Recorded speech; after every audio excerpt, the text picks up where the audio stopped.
Hello, નમસ્તે. હું છું સુધા સંઘવી. મારી કુકિંગ ચેનલનું નામ છે સુધાસ કિચનમાં. આપનું હાર્દિક સ્વાગત કરું છું. અહીં આપણે સાથે મળીને નવનવી વાનગીઓ ટ્રાય કરીશું. તો ચાલો આપણે શરૂ કરીએ. આજે આપણે એકદમ પૌષ્ટિક, ફાઈબર અને પ્રોટીનથી ભરપૂર નાના મોટા સૌને ભાવે એવા મિલેટ્સના ચૂરમાના લાડુ બનાવીએ.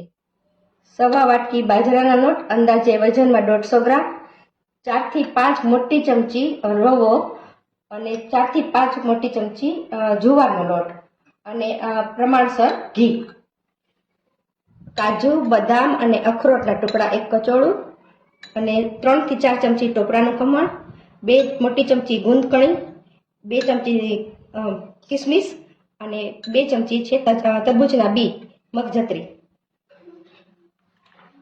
1 ચમચી ખસખસ, 1 ચમચી મરીના દાણા,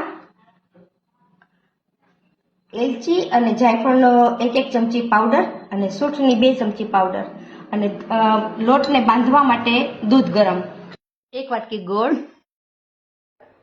સૌપ્રથમ આપણે બાજરાનો લોટ આપણે મોટા ત્રાસમાં લઈ લઈએ, પછી જુવારનો લોટ અને સૂજી કે રવો,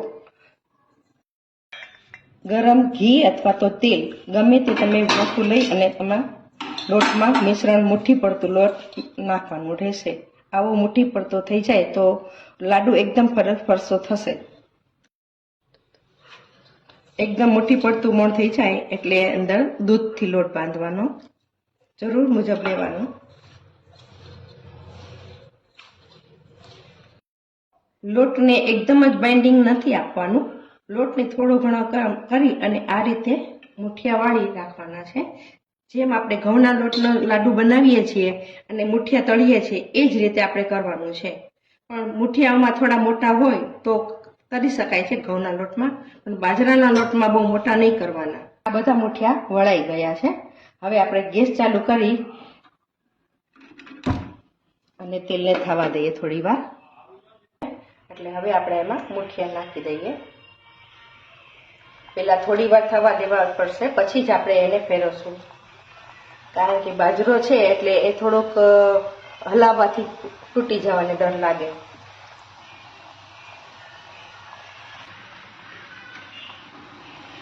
પછી ધીમે ધીમે આપણે હલાવશું. એકદમ જ ફાસ્ટ નથી રાખવાનો, વચ્ચે વચ્ચે ધીમો ફાસ્ટ કરતું રહેવાનું છે. અને થોડીક સામાન્ય પિંકીશ પ્રિન્ટ અંદર આવી જાય ને, તળાઈ જાય ને એટલે આપણે એને કાઢી લેવાનું રહેશે. તળાઈ જઈને થોડા ઠરે ને એટલે ચમચાથી આવી રીતે પીસ કરી લેવા, જેથી કરીને જલ્દી ઠરી જાય. હવે ઠરી ગયા છે. હવે આપણે એને મિક્સરમાં ક્રશ કરી લઈએ. હવે સરસ કરકરો ભૂકો થઈ ગયો છે. હવે આપણે એમાં 1 થી 1.5 ચમચી ઘી લઈ અને ડ્રાયફ્રૂટને રોસ્ટ કરવાના છે. રોસ્ટ કરેલા ડ્રાયફ્રૂટ છે સરસ લાગે છે. એમાં કાજુ, બદામ અને અખરોટ એ ત્રણેય વસ્તુઓને ધીમા તાપે રોસ્ટ કરી લેવાના છે.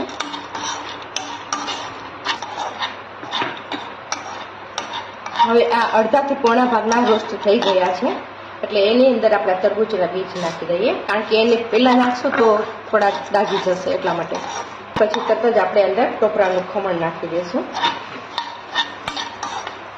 ત્રણેય વસ્તુ મીડિયમ તાપ ઉપર જ શેકવાની. વસ્તુ રોસ્ટ થઈ ગઈ છે. ગેસ બંધ કરી અને એની અંદર આપણે બધી જ વસ્તુ પહેલાં ભેળવી દઈએ.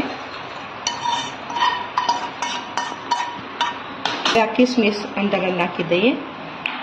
પછી આ એલચી અને જાયફળનો ભૂકો જે આપણે લીધો હતો એ પણ અંદર નાખી દઈએ. 2 થી 2.5 ચમચી જેટલો સૂંઠ પાવડર લીધો છે. એ બધું જ પહેલાં આપણે એક વખત એક સરખું મિશ્રણ કરી લઈએ અને ગુંદ તળી લઈએ. અડધું ઘી નાખશું, વધારે નહીં નાખીએ. હવે ગુંદને થોડા ફાસ્ટ એસે તળવાનું અને 2 થી 3 તળવાનું.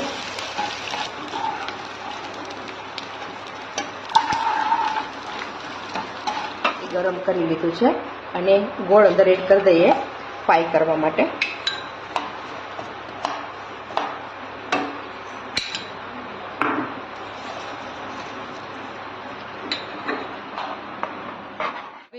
ગોળ બરાબર મેલ્ટ થઈ ગયો છે, એટલે હવે ગેસ બંધ કરી અને આપણે જે આ લાડુનું મિક્સચર રહેલું છે ને એમાં આપણે એડ કરી દઈએ.